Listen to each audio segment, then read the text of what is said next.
성공적인 사업 아이템, 이걸 이제 더 큰 그림, 그러니까 프랜차이즈로 확장하는 걸 생각하시는 분들 계시죠? 네, 요즘 그런 문의가 정말 많아졌어요. 그래서 오늘은 한국에서 가맹본부를 설립하는 과정, 그 핵심을 한번 제대로 파헤쳐보려고 합니다. 좋습니다.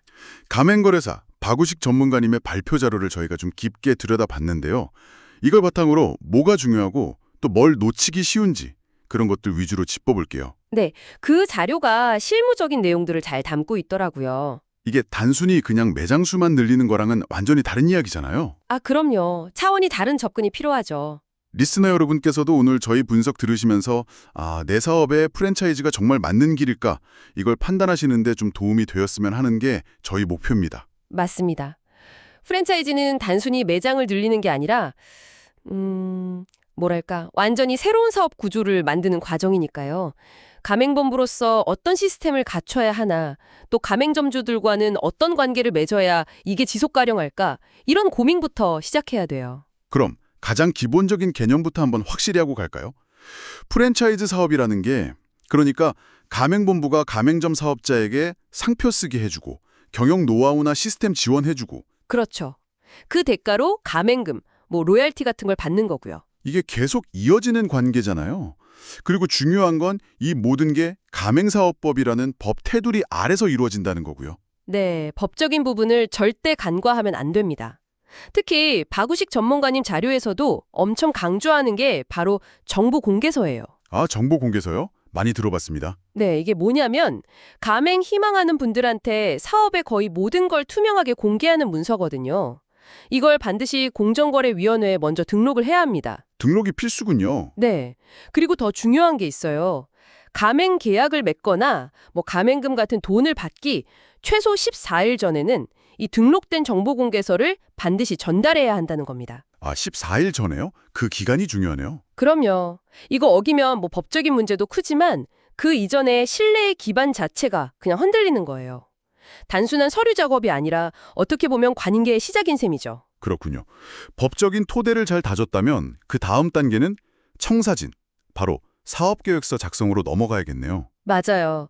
이게 그냥 형식적으로 만드는 문서가 아니라 실제 운영의 뼈대가 되는 거고 또 외부 설득, 예를 들면 투자 유치 같은 거 할 때도 꼭 필요하고요.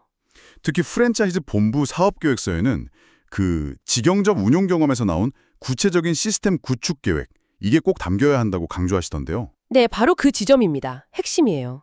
사실 직영전 성공 경험이 없으면 프랜차이즈 본부 설립은 거의 불가능하다고 봐야죠. 경험이 그 정도로 중요한가요? 네, 그 경험을 통해서 법무 문제 처리 방안, 인력 관리 시스템, 브랜드 전략, 통일된 교육 체계, 안정적인 물류망 구축, 또 매장 인테리어 표준화, 그리고 효과적인 가맹점 모집이나 관리 방안까지 아주 구체적인 계획이 나와야 하거든요. 정말 할 게 많네요. 그렇죠. 박우식 전문가님 자료 보면 많은 신생 본부들이 이 시스템 구축이 얼마나 복잡한지를 좀 과소평가하는 경향이 있다고 지적해요. 그럼 성공적인 가맹본부가 되려면 또 어떤 조건들이 필요할까요? 자료에 나온 내용들을 좀 더 파헤쳐보죠. 크게는 세 가지 정도로 요약해 볼 수 있을 것 같아요. 첫째는 당연한 얘기 같지만 시대의 흐름에 맞고 경쟁력 있는 차별화된 아이템, 이게 있어야죠. 네, 아이템이 기본이고요. 둘째는 아까 말씀드린 것처럼 최소 1개 이상의 직영점을 성공적으로 운영하면서 검증된 비즈니스 모델과 노하우가 있어야 합니다. 여기서 검증이라는 건 단순히 수익을 냈다는 걸 넘어서 복제가 가능한 성공 공식을 확립했다는 의미예요. 복제 가능한 성공 공식, 그게 핵심이군요. 네, 그리고 셋째는 이 성공 공식을 가맹 점주들에게 효과적으로 전수하고 지원할 수 있는 체계적인 시스템. 그러니까 표준 운영 매뉴얼이라든지 교육 프로그램, 물류 시스템, 마케팅 지원 같은 것들이죠. 그렇군요. 내 모델이 어느 정도 검증됐다 싶으면 그 다음에는 이제 밖으로 눈을 돌려서 경쟁 상대를 분석해야 하는 거군요. 이건 왜 그렇게 중요할까요? 경쟁 분석, 그러니까 벤치마킹이라고 하죠. 이게 우리 프랜차이즈의 시장 내 위치를 파악하고 또 어떤 전략으로 나아갈지 방향을 설정하는 데 정말 필수적입니다. 단순히 따라하는 게 아니고요. 그럼요. 경쟁사의 가맹 조건, 예를 들어 가맹비나 로열티는 어떤지, 원가 구조는 어떤지, 브랜드 파워는 어느 정도인지, 또 강점과 약점은 뭔지, 이런 것들을 알아야 우리만의 경쟁 우위, 그러니까 차별화 포인트를 만들 수 있거든요. 남들하고 똑같은 조건, 똑같은 전략으로는 매력적인 프랜차이즈가 되기 어렵겠죠. 확실히 그렇겠네요. 경쟁 분석까지 마쳤다면 이제 진짜 본부 시스템을 만드는 단계네요. 구체적으로 어떤 요소들이 포함되는 건가요? 네, 앞서 말씀드린 것들을 이제 종합적으로 구축하는 단계라고 보시면 됩니다. 먼저 명확한 브랜드 컨셉을 다시 한번 정의하고요. 네, 컨셉부터. 그리고 가맹점 오픈 지원부터 실제 운영까지 아주 상세한 매뉴얼과 내부 지원 시스템을 만들어야 합니다.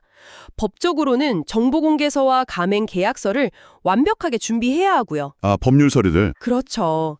그리고 본사와 가맹점 모두가 윈윈 할 수 있는 합리적인 수입 구조를 설계하는 것도 아주 중요합니다. 여기에 효과적인 마케팅 전략 수립, 지속적인 교육 프로그램 운영, 안정적인 물류 공급망 확보까지 이 모든 것들이 정말 유기적으로 잘 맞물려서 돌아가야 제대로 된 시스템이라고 할 수 있는 거죠. 와, 듣기만 해도 정말 체계적인 준비가 필요하다는 게 느껴지네요. 오늘 이야기를 쭉 정리해보면 성공적인 프랜차이즈 본부 설립은 단순히 사업 아이템 하나 좋다고 해서 되는 게 절대 아니군요. 네, 맞습니다.